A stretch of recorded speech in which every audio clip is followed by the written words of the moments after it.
ناظرین، روپیہ پیسہ میں آپ کو خوش آمدید کہتے ہیں۔ آپ جانتے ہیں کہ آئی ایم ایف کی شرائط تو ماننی ہی تھیں، بے وجہ ایسے ہی ضد کرتے رہے۔ جو بھی آئے گا آئی ایم ایف کی شرائط اس کو ماننی پڑیں گی۔ اس کی وجہ یہ ہے کہ بین الاقوامی مالیاتی نظام کی پاسداری کرنا اب ہر ملک کی ذمہ داری بن چکا ہے۔ اگر آپ نے تجارت کرنی ہے عالمگیریت یعنی گلوبلائزیشن کے دور میں، تو آپ نے انڈرسٹینڈ کرنا ہے کہ ان کا مانیٹری سسٹم جو ہے اس کی رسپیکٹ کرنا بہت زیادہ ضروری ہے۔ ہاں، اب جو بھی رستہ نکالنا ہے وہ ان کے اس ذری یا مانیٹری سسٹم کے اندر سے نکالنا ہے۔ اب پرابلم یہ ہے کہ ہمارے ہاں پڑھے لکھے لوگ تو بہت کم ہیں، اور معیشت دان بھی جو ہیں انہوں نے 60 یا 70 کی دہائی میں کبھی امریکی یونیورسٹیوں سے پڑھا تھا، جس دور کے اندر امریکہ کو سب سے بڑا خطرہ کمانڈ اکانومی یعنی روس، تب کی کمیونسٹ روس جسے ہم USSR کہتے ہیں، اس سے تھا۔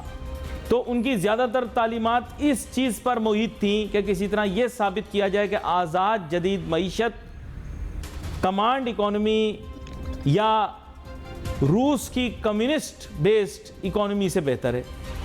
اب وہ دور ختم ہو چکا، دنیا میں کہیں پر بھی آپ کو کمانڈ اکانومی ٹائپ نہیں سسٹم ملے گا۔ اب آزاد جدید معیشت ہی تمام نظاموں کے اوپر حاوی ہو چکی۔ ہم آزاد جدید معیشت کو ماننے کے لیے تیار ہیں۔ ڈالر کا ریٹ فکس کر دو، کوئی ایسا طریقہ کر دو بجلی کا ریٹ فکس ہو جائے، کوئی ایسا طریقہ ہو جائے گیس کا ریٹ فکس ہو جائے، ساری چیزیں فکس ہو جائیں، اوپن مارکیٹ میں جانے کی ضرورت نہیں، حکومت کسی طرح اختیارات اپنے ہاتھ میں لے لے، آٹے کے دام حکومت طے کرے، دودھ کے دام کمشنر طے کرے۔ اس چکر میں ہوا کیا کہ آزاد جدید معیشت کے نظام کو ہم نے رد کرنے کی کوشش کی، لیکن نظام قدرتی ہے، اس نے ہمیں مسترد کر دیا۔ جس ڈالر کو ہم 60 پہ رکھنا چاہ رہے تھے، آج وہ 250 پہ بڑی مشکل سے پکڑ میں آ رہا ہے۔ تو آپ کو سمجھنا پڑے گا کہ آزاد جدید معیشت کا دور آ چکا ہے۔ آئی ایم ایف کی شرائط کیا ہیں؟ آئی ایم ایف دیکھو ہمیں نوٹو دیتا ہے، ادھار دیتا ہے، قرضہ نہیں، قرضہ ورلڈ بینک دیتا ہے۔ یہ دیتے ہیں آپ کو ادھار، کس لیے دیتے ہیں؟ تاکہ بین الاقوامی تجارت کا نظام ٹھپ نہ ہو جائے آپ کی کسی حرکت کی وجہ سے۔ آپ کی حرکتیں ٹھیک نہیں، وہ آپ کو کہتے ہیں کہ یہ بے شمار طریقے ہیں، لیکن یاد رکھیں آپ کسٹمر ہیں اور وہ دکاندار۔ وہ آئٹم کیا بیچتا ہے؟ ادھار، اور اس ادھار کو لینے والے کون لوگ ہیں؟ حکومت۔ تو حکومت کسٹمر ہو گئی۔ اب حکومت کو ناراض نہیں کرنا، حکومت کو کہتے ہیں یا تو آپ اپنے لوگوں کا جو ہے وہ تنخواہ میں کوئی سلسلہ کر لیں، کمی کر لیں، اپنی حکومت کو چھوٹا کر لیں، ایڈوائزروں کی فوج کو چھوٹا کر لیں، وزارتوں کو چھوٹا کر لیں، ڈویژنوں کو چھوٹا کر لیں۔ ہمارے والے کہتے ہیں نہیں نہیں نہیں، اور کچھ بتاؤ۔ پھر وہ کہتے ہیں پھر عوام پہ مہنگائی ڈالو۔ وہ کہتے ہیں ہاں یہ اوکے، یس یا گیس کی قیمت بڑھا دیں، یس یس پیٹرول، یا کسی طرح یہ چیزیں اخراجات بڑھا دیں، غریب کے اوپر بوجھ پڑ جائے، تو کہتے ہیں ویری گڈ، ویری زبردست زبردست، یہ قبول ہے۔ لیکن جب وہ ہمیں یہ کہتے ہیں کہ بھائی پرائیویٹائزیشن کرو، یہ جو سفید ہاتھی پالے میں پاکستان اسٹیل اور معذرت پاکستان انٹرنیشنل ایئر لائن، اس کو پرائیویٹائز کر دو، تو ہم کہتے ہیں نہیں، یہ قومی اثاثے ہیں۔ آگے آپ خود سمجھ جاؤ۔ یہاں پر بڑا ہی عام نقطہ ہے جسے ہم نے ڈسکس کرنا ہے۔ ہمارے ساتھ بہت ہی عام مہمان شامل گفتگو جناب فراز الرحمان صاحب جو کہ سربراہ پارٹی کے۔ ویلکم کرتا ہوں سر آپ کو شو میں۔ Thank you.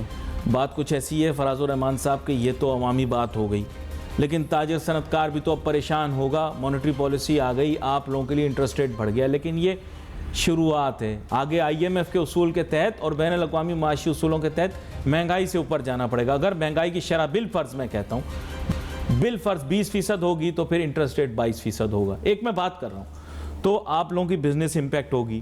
ڈالر کے بغیر آپ کا نظام چل نہیں سکتا۔ اگر ڈالر میں آپ کو دوں گا اوپن مارکیٹ ریٹ کے اوپر، تو سوری آپ کے ملک کے اندر تو ایکسپورٹ بہت کم، امپورٹ زیادہ ہے، تو آپ وہاں پر بھی دیکھیں اگر جدید آزاد معیشت، تو سر بات یہ ہے کہ آپ ایسے گزارا کیسے کرو گے؟ ہماری معیشت فوراً اس پہ کنورٹ ہو سکتی ہے CNG پر، میرا مطلب آئی ایم ایف نے جس طرح کنورٹ کیا ہمیں۔ جی بسم اللہ الرحمن الرحیم۔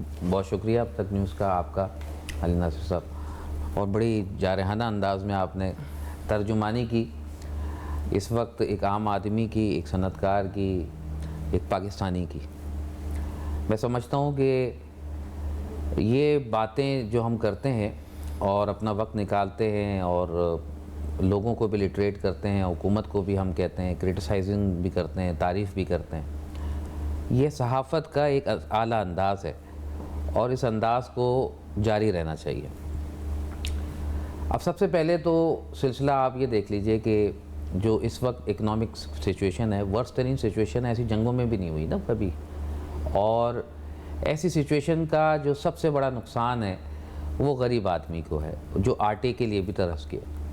پھر آپ اس سے اوپر جائیں تو مڈل کلاس کو ہے, پھر اپر مڈل کلاس کو ہے, پھر اب یہ تو وہ والی انفلیشن یا وہ والی مہنگائی یا وہ والے حالات آ گئے ہیں کہ آج تو اپر کلاس بھی اپنے گریبانوں میں جھانکنے کو تیار ہو چکی ہے.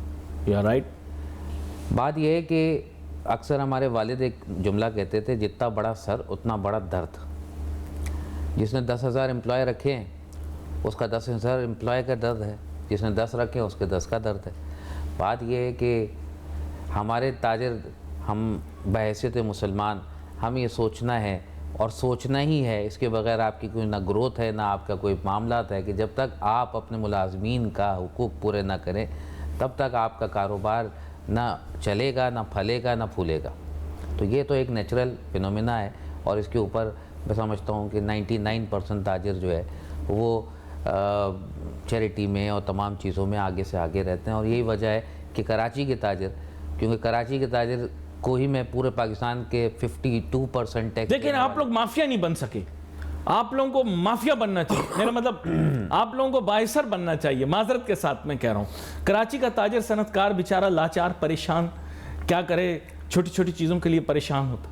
اور سارے پاکستان کے اندر باقی جتنے علاقوں کے رہنے والے لوگ ہیں وہ مافیا کے زمرے میں آ گئے ہیں.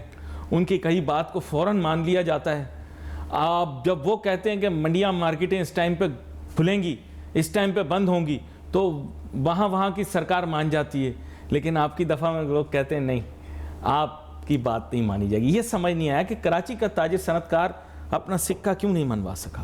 کیا کہتے ہیں؟ کراچی کا تاجر صنعت کار جو ہے وہ انتہائی شائستہ طبیعت کے حامل ہیں. پورے ملک کے اندر یہی وجہ ہے کہ ان کا پورا فوکس جو ہے نا کاروبار کے اوپر ہوتا ہے, اور یہی وجہ ہے کہ سب سے بڑی چیریٹی بھی کراچی سے ہوتی ہے.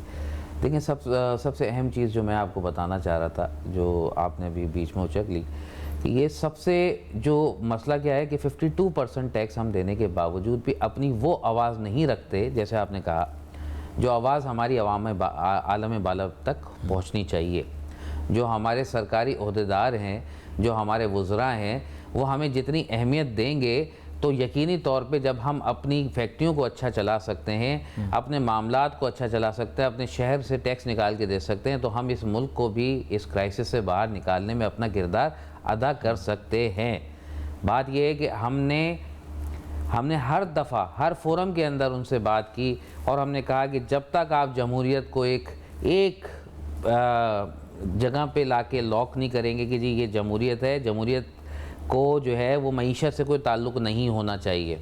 اور معیشت جو ہے وہ آپ کی 20 سالہ یہ فکس ہو گئی ہے, فلاں انڈسٹری لگائیں گے, یہ اس کی پالیسی ہوگی, یہ لانگ ٹرم ہوگی, یہ شارٹ ٹرم ہوگی, اور یہ آگے جا کے معاملات اس طرح سے ہوں گے. ارے یہاں تو وزیروں مشیروں کو شام کا نہیں پتا ان کا کیا ہونے والا ہے. آپ کہہ رہے ہیں پوری پالیسی آپ 20 سال کی دے دیں.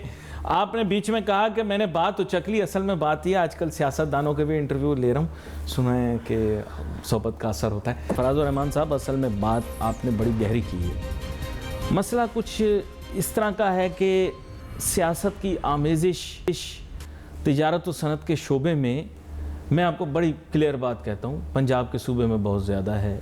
میرا اپنا صوبہ ہے, میرا شہر سیالکوٹ سرگودا, تو یہاں پر لوگ جو ہیں اٹس اے مکس. سیالکوٹ کے تاجر صنعت کار کی اگر بات نہیں مانی جائے گی تو ہر وقت 2 یا 3 وزیر وہاں سے آئے بیٹھے ہوتے ہیں اور وہ ووکل ہوتے ہیں. یہ ہمارے شہر کے نمائندوں کی طرح نہیں ہوتے کہ ان کی کوئی آواز ہی نہ ہو. پھر آپ کو پتہ ہے کہ اگر کوئی بھی, جس طرح یہ جتنے شہر ہیں, آپ کو پتا ہوگا گجرانوالہ ہو گئے, گجرات ہو گئے, they are flourishing cities, population اتنی نہیں ہے, لیکن وہاں کے ایم این اے, وہاں کے بنے وزیر, وہاں کے اسپیکر اور سی ایم کو بھی پتہ ہے کہ اگر ان کی بات نہ مانی تو ہماری حکومت کو ہلا کے رکھ دیں گے. ہمارے یہاں اصل میں پرابلم یہ ہے کہ کراچی میں تاجر صنعت کار بیچارہ جو ہے وہ ریسیونگ اینڈ پہ رہتا ہے, ڈیفینسو پہ رہتا ہے. اس کے باوجود کہ وہ کافی دفعہ سیاست دانوں کی کیمپینوں کو بھی انڈیویجول کیپیسٹیز کے اندر فائنینس کرتے ہیں, لیکن اس کے باوجود کوئی سیاستدان ان کی سننے کو تیار نہیں ہوتا. کیا وجہ؟ جی بڑی سمپل سی وجہ ہے نا. دیکھیں بات یہ ابھی ہمارے پاس جو ہے وہ منسٹر انڈسٹریز تشریف لائے, تو میں نے ان سے یہ بات کی کہ دیکھیں بات یہ آپ کو منسٹر انڈسٹریز نہیں بننا, آپ کو اس انڈسٹری کا سرپرست اعلیٰ بننا ہے. آپ اگر اپنا کردار ایز اے سرپرست اعلیٰ ہمیں ادا کریں گے تو نہ ہمارے پاس گیس کم ہوگی, نہ ہماری انڈسٹری یہاں سے شفٹ ہوگی, نہ ہمارے کاٹیج انڈسٹری کے کلسٹر میں پرابلم ہوگی, نہ مہران ٹاؤن اور دوسرے کاٹیج انڈسٹری کے یونٹس کو بند کیا جائے گا. میں نے کہا جب تک آپ یہ نہیں سمجھیں گے کہ ہم سے آپ اور آپ سے ہم ہیں, تو جب تک ہم اس پوزیشن میں نہیں آ سکتے کہ ہم ایک دوسرے کے لیے وہ بن سکیں. ہمارے یہاں جو سب سے بڑا پرابلم رہا وہ اربن اور رورل کا جو سلسلہ رہا, سندھ اربن سندھ رورل, تو اس وجہ سے یہ چیز کبھی ملاپ کا سنگم بن ہی نہیں سکا. ہم نے شہر والوں کے اندر اپنے لیڈر کو تلاش کیا, ٹھیک ہے نا, مطلب ہماری بھی غلطیاں ہیں کہ ہم نے شہر والوں کے اندر اپنا لیڈر تلاش کیا, ہم نے صوبے والوں میں تلاش نہیں کیا, ہم نے فیڈرل والوں میں تلاش کیا. ہم نے بھی کیا اس لائنز پہ ہم چلے جن لائنز سے ہمیں راستہ ملتا. تو ممکن ہے کہ شاید کچھ غلطیاں ہماری ہوں, ممکن ہے کہ شاید وہ ہمارے کو اعتماد دلانے میں ناکام رہے ہوں. تو بات یہ ہے کہ اب جو صورتحال چل رہی ہے, اس صورتحال سے جو میرا سب سے بڑا موقف ہے وہ یہ ہے کہ دیکھیں سندھ میں رولنگ پارٹی جو ہے وہ پیپلز پارٹی ہے. میں پیپلز پارٹی کو کہتا ہوں پانی دو. کب تک میں کہتا رہوں فیڈرل کو کہ مجھے پانی دو؟ کب تک میں کہتا رہوں فیڈرل کو کہ جی مجھے لائن دو, مجھے بس دو, مجھے یہ دو؟ آپ پیر بابا سے رابطہ کریں, وہ ریگستان میں بھی پانی نکال لیتے ہیں. سر آپ سمجھ گئے نا میرا اشارہ کس کی طرف؟ وہ شہر کے مضافاتی علاقے میں انہوں نے موڑ دیا سارا پانی اپنی طرف. سر آپ ان سے کوئی اس طرح کی گدڑ سنگی سیکھیں, کیونکہ کرنگی جو ہے I think it is one of the largest industrial areas in Pakistan. Am I correct?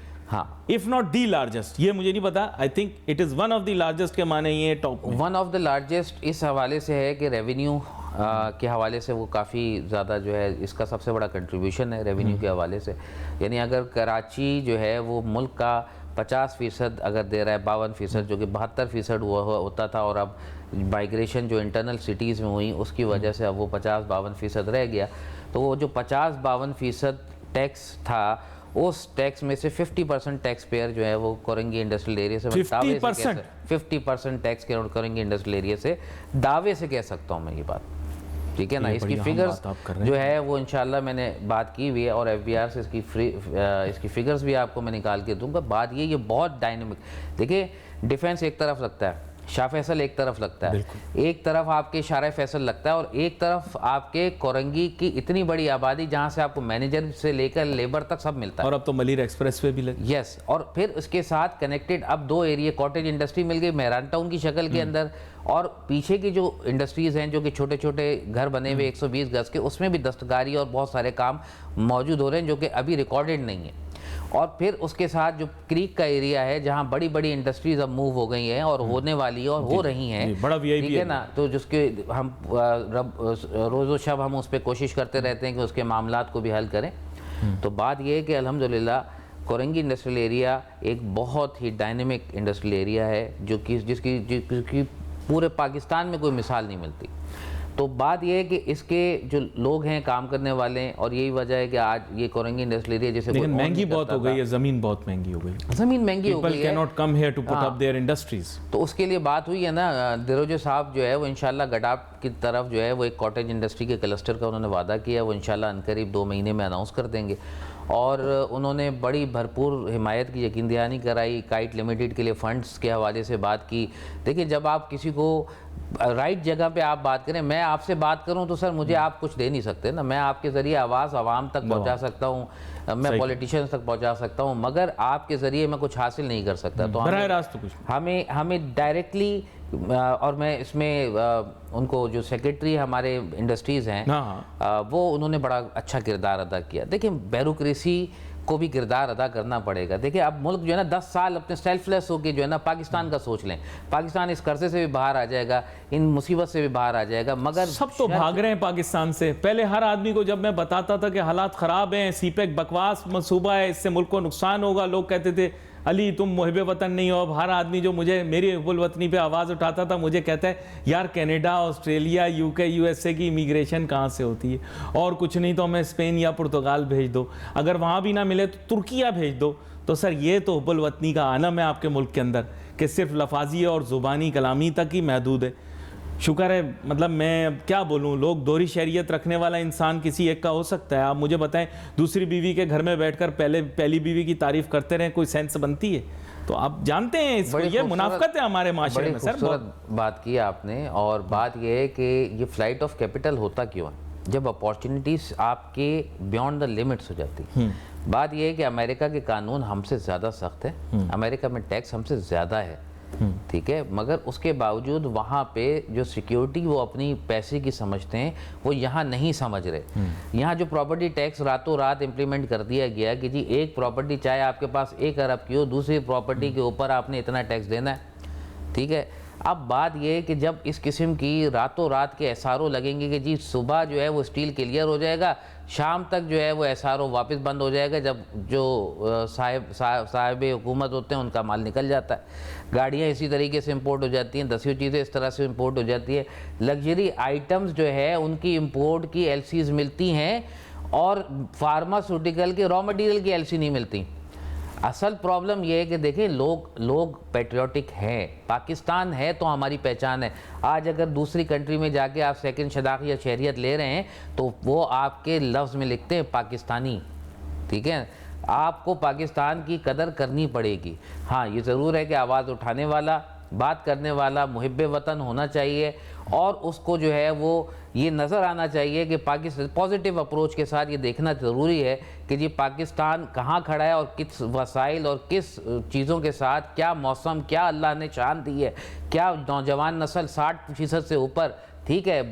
Brain ہمارا ڈرین ہوا, 7 لاکھ ڈرین ہمارا چلا گیا, مزید 7 لاکھ چلا جائے گا, مگر ہمیں ہوش کے ناخن لینے پڑیں گے.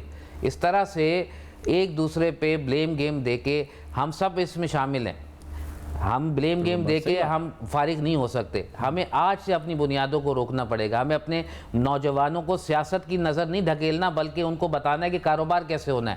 ہمیں انہیں یہ بتانا ہے کہ آن لائن بیٹھے گھر کے اندر تمہاری بچیاں کیسے کما سکتی ہیں, کس طرح تمہاری بیوی پہلے پرانے زمانے میں سلائی مشین کے ذریعے تمہاری مدد کرتی تھی, آج کمپیوٹر پہ بیٹھ کے کس طرح تمہاری مدد کر سکتی ہے. بات یہ ہم سوچیں تو پازیٹیو ڈائریکشن میں سوچنے والی این جی اوز ہیں, کام کر رہی ہیں, مگر حکومتی سطح پر جب تک ان کی بھرپور سپورٹ کی ضرورت ہے, جب تک وہ بھرپور سپورٹ نہیں کریں گے, اس طرح سے پاکستان کے معاملات دن بدن گوں بگوں ہوتے چلے جائیں گے. یہ بڑی اہم بات آپ نے کی. اب انٹرسٹ ریٹ جناب والا بڑھ چکا ہے, مانیٹری پالیسی آئی, اب آگے جا کے شاید اور زیادہ تھوڑا سا بڑھ جائے. اب اور بڑھ جانے کی صورت میں بزنس مین پر امپیکٹ بہت زیادہ آئے گا. وہ خود تو پیئر نہیں کرے گا, وہ ٹرانسفر کرے گا. فراز الرحمان صاحب, بات کچھ ایسی ہے کہ جو بزنس مین کے اوپر ہم انٹرسٹ ریٹ بڑھائیں گے تو ظاہری بات ہے اس کی پیداواری لاگت بڑھے گی. اس کی پیداواری لاگت بڑھے گی تو پھر وہ تو سیلفش ہے نا, تو وہ کیا کرے گا, وہ مجبور ہے کیونکہ اس کو کاروبار چلانا ہے, وہ بزنس کرنے کے لیے بیٹھا ہوا, تو وہ ٹرانسفر کرے گا کسٹمر پر, تو اپنی پروڈکٹ کو ایکسپینسو کر دے گا. اس کی کاسٹ آف ڈوئنگ بزنس اس کی اپنی سیلز کو تو متاثر کرے گی, اس کے ساتھ ساتھ کسٹمر کو بھی متاثر کرے گی. تو اس وقت بتائیں انٹرسٹ ریٹ یہ جو بڑھتا جا رہا ہے, اس کا بوجھ کیا بزنس مین برداشت کر سکتا ہے؟ دیکھیں, سب سے پہلے تو میرا بیان پرسوں کا یہ تھا کہ جی انڈسٹری کو تالا لگانا ہے تو پھر آپ انٹرسٹ ریٹ بڑھاتے ہیں. دیکھیں انویسٹر جو ہے نا, اسی کا پیسہ سرکولیٹ ہو رہا ہوتا ہے مارکیٹ میں. جب اس کو بزنس سے کچھ نہیں ملتا تو وہ پیسہ بینک میں رکھ دیتا ہے, ٹھیک ہے نا, اور بینک سے اس کو سیف اینڈ سیکیور ہوتا ہے کہ جی اس کو اتنا مہینہ آ جائے گا, اس کا اخراجات چل جائیں گے. 1 لاکھ روپے پہ 17,000 روپے, ٹھیک ہے, 16 سے 17 کیا, اور جو عنقریب انفلیشن جو بڑھے گا, جو اس سود یعنی کاروبار کی ایکٹیویٹی کم ہوں گی, سود لگے گا, پھر مہنگائی جب مزید بڑھے گی تو یہ 20% پہ چلا جائے گا. اسے سنگل ڈیجٹ پہ آنا بہت امپورٹنٹ ہے. اگر یہ نہیں آئے گا تو بینکوں کے پاس تو آلریڈی بہت پیسہ ہے. اگر جو بینک کنگال ہوتے اور بینکوں کے پاس پیسہ نہیں ہوتا تو آپ انٹرسٹ ریٹ بڑھا دیتے, تو پیسہ سمٹ کے بینکوں میں چلا جاتا, اور یہ ہمیشہ ایک یونیورسل قانون رہا ہے. اب صورتحال یہ ہے کہ اگر آپ کو وہ پیسہ مارکیٹ میں لانا ہے اور مارکیٹ میں اکنامی کو فلورش کرنا ہے تو اس کے لیے ایک آسان حل ہے, اور وہ آسان حل صرف یہی ہے کہ آپ انٹرسٹ ریٹ کو سنگل ڈیجٹ پہ لے کے آئیں. اب میں تو نہیں جانتا کہ آئی ایم ایف کی کیا کنڈیشن ہے, ایک را بندے کی حیثیت سے میں یہ نہیں جانتا کہ آئی ایم ایف کیوں چاہتی ہے کہ جی ہمارا پیسہ ای آئی ایف کے ذریعے یہاں سے باہر جائے. آئی ایم ایف کیوں چاہتی ہے کہ ہم فری ٹریڈ ایگریمنٹس جو ہے وہ ان سے پوچھ کے کریں. ٹھیک ہے, یہ ساری وہ چیزیں ہیں نا کہ جن سے تو ہم ون ون سچویشن پہ آئیں گے. ہم ون ون سچویشن پہ آئیں گے تو ہم آئی ایم ایف کا قرضہ ادا کر سکتے ہیں نا. ابھی فورن ایکسچینج کا جو ون ون نہیں ہوئی نا, ایکچولی وہ کہہ رہے ہیں کہ یہ سی پیک نے آپ کو برباد کر دیا. انہوں نے ایئرپورٹ گوادر میں بنا دیا جہاں پہ نہ کوئی انکمنگ ٹریفک ہوگی نہ آؤٹ گوئنگ ٹریفک ہوگی. وہ یہ کہہ رہے ہیں کہ وہ خرچہ بھی چلو چائنا دیتا تو ٹھیک ہے, وہ خرچہ بھی آپ نے خود کروا دیا قرضے لے کے. آپ نے مشینری منگوا لی سی پیک کے اپ گریڈیشن کے لیے, وہ یہ بول رہے ہیں اس کی وجہ سے آپ کا بھٹا بیٹھ گیا. اب یہ پائی کے ہم جو آئی ایم ایف کے آگے محتاج ہیں, یہ ہمیں زیادہ پیسے نہیں دیں گے, سال میں میرے خیال بلین 1.5 بلین دے دیں گے, لیکن اس سی پیک کے چکر میں ہم پتہ نہیں کتنے اربوں اپنے اوپر قرض چڑھا چکے ہیں چین کا, لیکن وہاں پر ہم ناچ گانا کر رہے ہیں. پاک چین دوستی چونچاں پوپاں ٹوٹاں, وہ ہمیں پوچھ بھی نہیں رہے. دیکھیں, ایک تو سب سے پہلے میں آپ کو یہ بتا دوں, پاک چین دوستی اپنی جگہ ہوگی یقینی طور پہ. دوست ایک دوسرے سے کبھی بینیفٹ بھی لیتے ہیں اور کبھی ایک دوسرے کو استعمال کر جاتے ہیں. تو میں سمجھتا ہوں یہاں پہ, اور بڑے ہوش و آواز سے میں یہ بات کہتا ہوں کہ چائنا ہمیں استعمال کر گیا. ٹھیک ہے نا. اور بات یہ ہے کہ جو ان کی اور ہمارے درمیان جو فری ٹریڈ ایگریمنٹ ہوئے وہ سنگل یعنی صرف اور صرف چائنا کے مفاد میں تھے, پاکستان کے مفاد میں نہیں تھے. اور وہ یہی وجہ تھی کہ ہماری انڈسٹریلائزیشن اس وقت سے بند ہوئی, اور اس کے بعد جب دوبارہ کھلنے کی طرف آئی تو پھر یہ تکلیفیں دوبارہ ہمارے اوپر مسلط کر دی گئی. اب صورتحال یہ ہے کہ دیکھیں, آپ یہاں آپ کہتے ہیں نا فلائٹ آف کیپٹل, یہ دوسرا بندہ چلا گیا نیشنلٹی لے کے, سنگاپور جاتا ہوں, ملیشیا چلا جاتا ہوں, میں کہتا ہوں جی مجھے انڈسٹری ڈالنی ہے جھوٹ کی, مجھے انڈسٹری ڈالنی ہے فلاں چیز کی, را مٹیریل جس کا جہاں ہوتا ہے وہیں پہ انڈسٹری موو ہو جاتی ہے. بنگلہ دیش میں جو لوگ جھوٹ کا کام کرنے والے یہاں رہتے تھے, بنگلہ دیش موو ہو گیا نا پارٹیشن کے وقت, کیونکہ اس کی فیکٹری وہیں تھی, مٹیریل وہیں تھا, تو لوگوں کو کاروبار وہیں کرنا تھا. کاروباری آدمی ہمارا آپ کا جو ہے وہ ویژن یہ ہوتا ہے کہ جی ہمارا کاروبار کیسے چلے گا, ہمارے جو بچے یعنی ہمارے ساتھ کام کرنے والے جو روزگار میں جو لوگ اٹیچ ہیں وہ کیسے چلیں گے. ہمارا مقصد یہ تھوڑی ہوتا ہے کہ جی ہم نے سیاست میں قدم رکھنا ہے, ہم نے جی اس کو برا بنانا ہے, اس کو اچھا بنانا ہے, یا ہم نے کرپشن کر کے پیسہ کمانا ہے. ہم نے تو سیدھے سیدھے روزی روٹی کمانی ہوتی ہے. اسی کے اندر ہمیں چور بھی بنا دیا جاتا ہے, اسی کے اندر تمام الزامات بھی لگا دیے جاتے ہیں. بات یہ ہے کہ بڑی سمپل نہیں, خود بنتے ہیں آپ لوگ, وہ بولتے ہیں ٹیکس چور ہیں, آپ کے انڈسٹریز مان جاتے ہیں ہاں جی ہم ہیں. آپ لوگوں کو تو شور شرابہ کر دینا چاہیے کہ بھائی ان حالات کے اندر ہم ٹیکس دے رہے ہیں, یہ ہمارا بہت بڑا کارنامہ ہے. آپ کے انڈسٹریز بزنس مین بیٹھے رہتے ہیں میٹنگ کے اندر, وہ وزراء آ کے, مشیران آ کے, بین الاقوامی سطح کی شخصیات آ کے بولتی ہیں پاکستانی ٹیکس چور ہیں. ہم خوشی سے مان لیتے ہیں, ہمیں تو بالکل نہیں ماننا چاہیے, آپ کو تو شور شرابہ کرنا چاہیے. سر میں نے تو بڑا شور شرابہ کیا تھا ابھی حبیب یونیورسٹی کے اندر, یہی جملہ ادا کیا تھا شبر زیدی صاحب نے. ٹھیک ہے نا, تو میں نے تو بڑا شور شرابہ ڈالا تھا. یہی جملے ادا کرتے کرتے میں نے کہا یہی جملے ہیں, یہی آپ لوگوں کو پتہ ہی نہیں ہے کہ آپ لوگ یہ جملے, آپ تو اس وقت بھی ٹیکس دیتے جب کماتے نہیں ہیں, کیونکہ آپ کی بکیں نہیں مانتی کہ نہیں کما رہا. ہم تو چیزیں بیچ کے اپنے خرچے چلاتے تب بھی تمہیں ٹیکس دیتے ہیں. میں نے کہا تمہیں پتہ کیا ہے, میں نے کہا یہاں مسئلہ یہ ہے کہ ایک دفعہ انسان جو ہے وہ رجسٹرڈ ہو جائے تو پھر اس کے بعد جو ہے وہ دعا کرتا ہے کہ یار وہ اس وقت کو میں کوستا ہوں کہ کس دن میں ایف بی آر میں رجسٹرڈ ہوا اور کیوں ہوا. بات یہ دیکھیں صورتحال, ابھی بھی بے نامی لوگ جو ہے نا وہ بہت فائدے میں, بے نامی پراپرٹی والے لوگ بڑے فائدے میں. جن لوگوں نے ڈکلیئر کیا ان کے ساتھ عمران خان صاحب کے دور میں کیا ہوا. ابھی جو ہے جو ایف بی آر کے نے جو چھاپے مارنا اور جو لوڈ بڑھا دیا ہے, یہ اس کے بارے میں وہی لوگ جو ٹیکس دے رہے ہیں انہی کو مزید آپ پریشرائز کریں. کیوں نہیں لگاتے آپ دوسری انڈسٹری کو؟ ایکڑوں تک پھیلی, ایک ایکڑ پہ 3 لاکھ روپے کی کمائی ہے. جس کی زمین 1000 ایکڑ سے اوپر ہے اس کی کمائی کا اندازہ آپ کر سکتے ہیں, جو سال میں 2 فصلیں کاٹے. ایک فصل پہ وہ کتنا پیسہ کمائے گا اور دوسری فصل پہ کتنا پیسہ کمائے گا. بھائی ٹیکس فری. آپ کو فراز صاحب شور مچانا چاہیے کہ دیکھیں آپ کا اس شعبے سے تعلق تو ہے براہ راست اور بلا واسطہ بالواسطہ ہر طرح سے, لیکن سر کنسٹرکشن کے شعبے کو صرف چھوٹ اور انڈسٹری کو کوئی چھوٹ نہیں, یہ زیادتی نہیں ہے. سب کو چھوٹ دیں نا, آپ سب کو دیں نا چھوٹ. اسی طریقے سے آپ دیکھیں نا, سی پیک کوریڈور کے اندر جو انڈسٹری شفٹ ہوئی ان کو چھوٹ, جو پہلے سے بنی ہوئی وہاں شفٹ ہوئی ان کو چھوٹ نہیں. ٹھیک ہے نا. بات یہ ہے کہ کوریڈور میں آ گئے تو بھائی اب ان کو دوبارہ سے جو ہے وہ دے دیا جائے, اور نہیں تو گرین فیلڈ کو کیا چھوٹ اور اورنج فیلڈ کو کیا. بھائی جب بنانی ہے پالیسی تو یہ تو وہ ملک ہے معذرت کے ساتھ کہ ایک اسکول جو ہے حکمران بناتا ہے, ایک اسکول غلام بناتا ہے. ایک ایجوکیشن سسٹم غلام بناتا ہے, ایک آقا بناتا ہے. تو بھائی یہاں تو ہر چیز جو ہے وہ مطلب آپ سمجھیں کہ آوے کا آوا بگڑا ہوا. جب ایجوکیشن سسٹم پہ آپ ایک اپنی آنے والی نسل کو ایک سبق نہیں پڑھا سکتے, ایک طریقے سے گروم نہیں کر سکتے, تو پھر آپ ان میں کیا انصاف کریں گے؟ اور جہاں انصاف نہیں ہے تو وہاں میں سمجھتا ہوں کہ ملک کا جو ہے وہ پٹا بیٹھے گا. آپ ابھی تیار ہو جائیں, ایک سننے میں آ رہا ہے منی بجٹ بھی آ رہا ہے, اور منی بجٹ بھی انہی چیزوں کے اندر شامل ہے. مجبوری یہ ہے کہ آپ کو ٹارگٹ پورا کرنا ہے, ٹارگٹ ہو نہیں رہا. آپ نے امپورٹ کم کر دی, جو کسٹم سے پیسے آنے تھے وہ اب نہیں آئیں گے, اب کہیں اور سے نکالو, اب وہ بجلی گیس میں سے نکلیں گے. آپ خود ذہنی طور پر اب تیار ہو جائیں. سر میں تیار تھا, میں نے تو 6 مہینے پہلے اپنے بیان میں یہ بات بولی تھی آپ کو, یہاں پہ بیٹھ کے بولی ہے آپ کو کہ جی ابھی جب منیر صاحب کا انتقال ہوا اور ہم نے اگلے دن پروگرام کیا تھا, تو یا اس سے اگلے دن پروگرام کیا تھا, اللہ تعالیٰ مغفرت کرے میرے بھائی جان کی. بات یہ ہے کہ اس میں بھی میں نے آپ کو یہ بات کی تھی کہ یہ چیز ایک جگہ تو دیکھ رہے ہیں, یہ 84 85 لگژری آئٹم اور یہ روک وہ روک فلاں روک, دوسری جگہ رخ دیکھ ہی نہیں رہے کہ ابھی جو ریونیو لاس ہوگا اس ریونیو لاس کو کور کیسے کریں گے. اگلے مہینے ان کے بعد تنخواہ دینے کے پیسے نہیں ہوں گے, ٹھیک ہے نا. بات یہ پولیس, یہ جو مہنگائی ہوئی ہے, کل پرسوں ہم ڈی آئی جی صاحب کے پاس بیٹھے ہوئے تھے, ڈی آئی جی صاحب نے کہا کہ ہمارا تو بجٹ کولیپس ہو گیا, ہم نے تو 120 روپے پہ پیٹرول جو ہے اس کے اوپر بجٹ پاس کرایا تھا, آج ہمارے پاس پیٹرولنگ کرنے کا بجٹ نہیں ہے. تو بات یہ ہے کہ جو صورتحال ہے مہنگائی کا, اور پھر یہ سرکاری ادارے بات کر رہے ہیں جن کے پاس وسائل کی کمی نہیں ہے, ایک پرائیویٹ ادارے کس طرح چل رہے ہوں گے, کس طرح سے آپ اور ہم میڈیا ہاؤسز چل رہے ہوں گے, کس طرح سے ایک ایسوسیشن چل رہی ہے, کس طرح سے تجارتی ادارے چل رہے ہیں. بات یہ کہ صورتحال کوئی بہت اچھی نہیں ہے. اگر ہم اس کو اگر آج بھی سیریس نوٹ پہ بیٹھ کے آپس میں بیٹھ کے اتفاق کر کے, میں نے اس وقت کہا تھا کہ سر آپ فری ٹریڈ الاؤ کر دیں, آپ مارکیٹ سے ڈالر لینے دیں, یہ میرا 6 مہینے پہلے کا بیان ہے, آپ کے ساتھ میں تھا. کیا ہوا, آج جا کے وہی فیصلہ کرنا پڑا.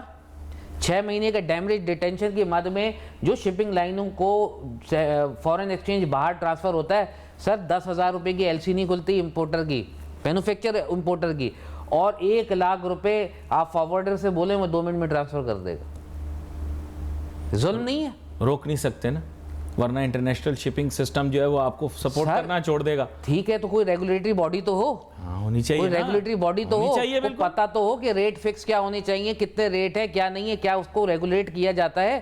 گاڑی آپ نے بیچنی ہے تو اس کو ریگولیٹ کیا جاتا ہے, آٹا بیچنا اس کو ریگولیٹ کیا جاتا ہے, میڈیسن بیچنی ہے اس کو ریگولیٹ کیا جاتا ہے. دیکھو اس میں تو جو پیسہ دل چاہے باہر بیچ دے. سٹاک چل نہیں رہا تھا, پراپرٹی کی مارکیٹ سے لوگ بیزار تھے, امیروں کو کوئی سٹا چاہیے تھا, یہ اچھا سٹا مل گیا, میرا ایسا خیال ہے. وداؤٹ پریجوڈس بات کر رہا ہوں, یعنی اسی کو قانونی حیثیت نہیں, لیکن 2-3 دفعہ ڈالر کے ریٹ میں اس طرح کا اتار چڑھاؤ آنا, دیا پتہ لگاؤ کچھ تو گڑبڑ ہے.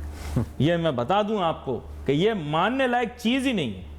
اور مفتاح اسماعیل صاحب کہتے ہیں, پتہ نہیں آپ ان کے بارے میں کیا رائے رکھتے ہیں, کہتے ہیں اگر میں رہتا تو چیزیں ٹھیک ہو رہی تھیں. اس سے پہلے جو تھے شوکت ترین صاحب, وہ کہتے تھے صاحب میں اگر برقرار رہتا تو ان سے بھی کنٹرول نہیں ہو رہا تھا. عبدالحفیظ شیخ صاحب جنہوں نے بربادی انہوں نے بھی کی, وہ کہتے ہیں اگر میں ہوتا تو میں ٹھیک کر دیتا, دوبارہ سے امپورٹ کیے جا سکتے ہیں وہ. اور اس سے پہلے اسد عمر صاحب جنہوں نے کہا تھا میں چیخیں نکالوں گا, وہ کہتے ہیں میرے ہاتھ میں ہوتا میں ٹھیک کر دیتا.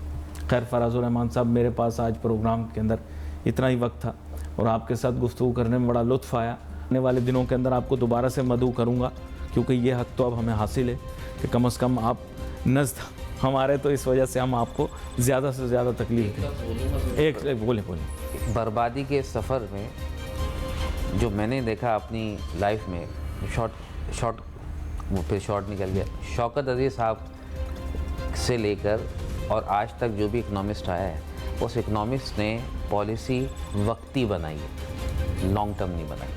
دس از دا مین کاز ریزن کہ ہم یہاں پہ کھڑے. We wait for your messages on Facebook. علی ناصر ہماری ٹیم کو جا دیجیے. اللہ حافظ.